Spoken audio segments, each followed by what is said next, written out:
আমরা প্রথমেই আমাদের ঠাকুরগাঁ জেলার যিনি যুগ্ম মুখ্য সমন্বয়ক হিসেবে জাতীয় নাগরিক পার্টি এনসিপির কেন্দ্রীয় কমিটি, প্রিয় বন্ধুগণ, আমরা জানি জুলাই আগস্টে ঠাকুরগাঁও ফ্যাসিস্ট স্বৈরাচারের বিরুদ্ধে প্রতিরোধ গড়ে উঠেছিল।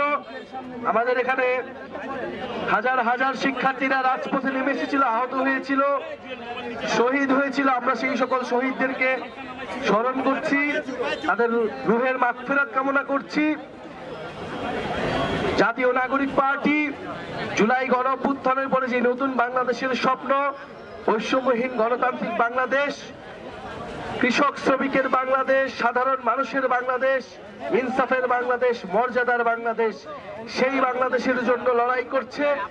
আমরা মনে করি ফ্যাসিবাদী ব্যবস্থার বিলোপ এখনো হয়নি, আগের সিস্টেম রয়ে গিয়েছে।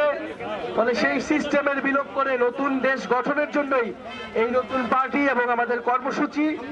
ইনশাআল্লাহ ঠাকুরগাঁওতে আমরা আবারও আসবো। জাতীয় নাগরিক পার্টির কার্যক্রম সারা দেশেই চলছে।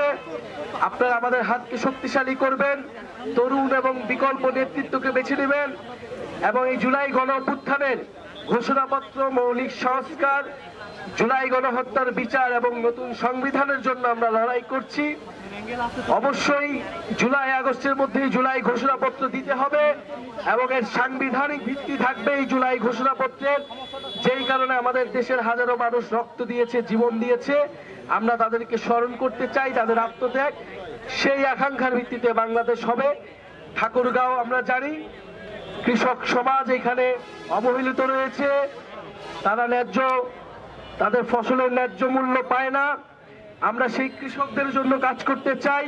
সেই কৃষকের সন্তানেরা এই ঢাকা বিশ্ববিদ্যালয় সহ বিভিন্ন বিশ্ববিদ্যালয়ে পড়ে, তারাই কিন্তু এই গণ অভ্যুত্থান শুরু করেছিল।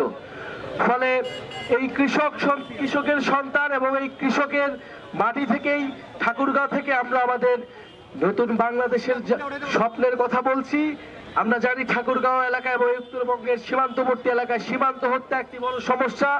ভারতীয় সীমান্ত রক্ষী বাহিনী বাংলাদেশের নাগরিকদের নির্বিচারে গুলি করে হত্যা করে, বাংলাদেশের মানুষের মানবাধিকার হরণ করে। এবং ইতিমধ্যে সাম্প্রতিক সময় আমরা দেখি যে ভারতের যারা মুসলিম রয়েছে তাদেরকে অবৈধ অভিবাসী বলে বাংলাদেশে পুশিন করার চেষ্টা করা হয়। আমরা হুঁশিয়ারি দিতে চাই, এটা হাসিনার বাংলাদেশ নয়, এটা গণ অভ্যুত্থান পরে ছাত্র জনতার বাংলাদেশ। বাংলাদেশ পন্থীদের হাতেই বাংলাদেশ চলবে।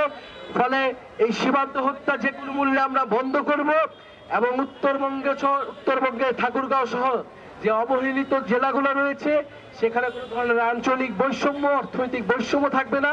শিক্ষা, স্বাস্থ্য, কর্মসংস্থান এবং তথ্য প্রযুক্তি এবং যোগাযোগ ক্ষেত্রে উন্নয়ন প্রয়োজন। এই উন্নয়ন শুধু ঢাকার উন্নয়ন হবে না, বরং প্রান্তের যে জেলা ঠাকুরগাঁও জেলা সহ এই প্রান্তের সকল জেলার উন্নয়ন যেদিন হবে সেদিনই আমরা প্রকৃত উন্নয়ন হিসেবে এটা গ্রহণ করব।